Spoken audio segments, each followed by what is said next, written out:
विशिष्ट प्रच्छपट गायक संगीतज्ञ अभिनेता एवं आसामर सांस्कृतिक आइकन जुबिन गर्गଙ୍କ देहांत सारा देश को स्तब्ध कर आसामरे जेउठारे से हार्ट ऑफ आसाम एवं एम्परर ऑफ म्यूजिक परी विशेषण द्वारा जनाशुना थिले।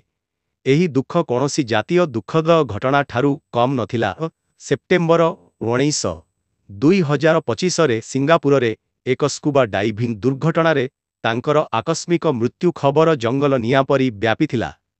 लक्ष लक्ष प्रशंसकंकु चकित एवं दुखित करिथिला। 52 वर्ष बयस रे एही बहुमुखी कलाकारंकु हराइबा संगीत एवं कला जगत पाई एक अपूरणीय क्षति जहा केबे भी पूरण हेबो नाही। चालुथिबा उत्तर पूर्व भारत महोत्सव रे प्रदर्शन करिबाकू सिंगापुर रे थिबा बेले जुबेन गर्गଙ୍କ मृत्यु घटिथिला। तांको निर्धारित प्रदर्शनर मात्र गोटिए दिन पूर्वरु सेप्टेम्बर 19 शुक्रवार दिन घटिथिबा दुर्घटना परे आयोजक माने सूचना देइथिले जे स्कूबा डाइविंग समय रे से निश्वास प्रश्वास नेबारे असुविधा अनुभव करिथिले। तेबे स्कूबा डाइविंग दुर्घटनार दाबीकू परे तांको पत्नी गरिमा साइकिया गर्ग अस्वीकार करिथिले।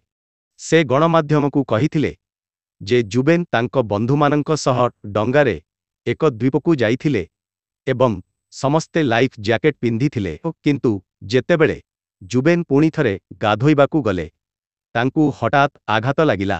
तांकू तुरंत सिंगापुर जेनेराल हॉस्पिटल को निया जाइथिला, जेउठारे से इंटेंसिव केयर यूनिट आईसीयू रे चिकित्सित हेउथिबा बेले मृत्यु बरण करिथिले।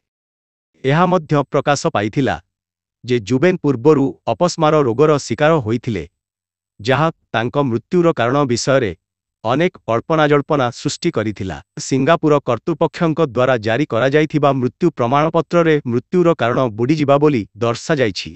तेबे जुबेनक शुभचिंतक एवं आसामर अनेक राजनैतिक व्यक्तित्वंक मध्यरे एही खबर व्यापीबा परे आसाम सरकार जनसाधारणंक अनुरोध क्रमे तांक शरीर द्वितीय पोस्टमॉर्टम करिबाकू निष्पत्ति नेइथिले। मुख्यमंत्री हिमांत बिश्व शर्मा कहिछंती जे कोनोसी षडयंत्रर संभावना को दूर करिबा पाई एही पदक्षेप निया जाइछि।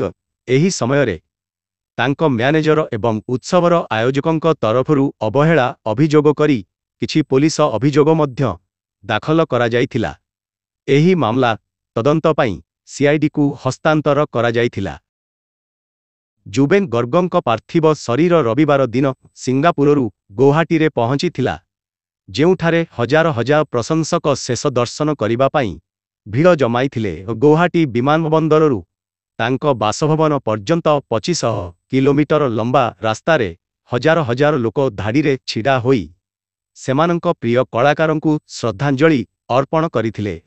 तांको पार्थिव शरीर को अर्जुन भोगेश्वर बरुआ स्पोर्ट्स कॉम्प्लेक्स रे रखा जाइथिला, जेउठारे प्रशंसक माने 2 दिन पाई शेष श्रद्धांजलि अर्पण करिबाकू भीड़ जमाइथिले। एही समय रे तांको स्वर रे गाइथिबा मायाबिनी रतिर कुश गीतटी शोकवार्तार जातीय संगीत भली समग्र आसाम रे प्रतिध्वनित होइथिला। शोकरे सा राज्य रे बजार एवं शिक्षानुष्ठान बंद रहिथिला। मंगलवार दिन गुवाहाटी निकटस्थ कामारकुची ग्राम रे राष्ट्रीय सम्मान सहित तांकर अंतिम संस्कार करा जाइथिला। अंतिम संस्कार परे तांको स्मृति रे एक स्मारकी मध्य घोषणा करा जाइथिला। जुबेन गर्ग 1972 मसीहा नवेम्बर 18 तारिख रे आसामर जोरहाट रे जन्मग्रहण करिथिले।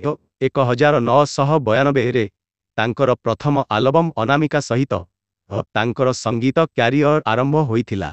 बॉलीवुड रे से 2006 चलचित्र गैंगस्टर या अली गीत सहित स्वीकृति लाभ करिथिले, जेउथिपाई से श्रेष्ठ पुरुष प्रच्छपट गायक पाई ग्लोबल इंडियन चलचित्र पुरस्कार पाइथिले।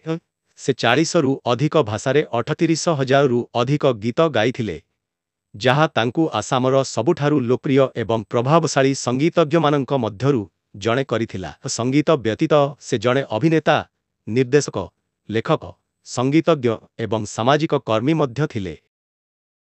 तांकर देहांत केवल जणे गायकंक देहांत नुहे बरं आसामर संस्कृति, परिचय एवं आत्मार एक अंशर क्षति, जार प्रतिध्वनि सर्वदा तांको अगणित गीत माध्यमरे ଅନୁଭୂତ ହେବ।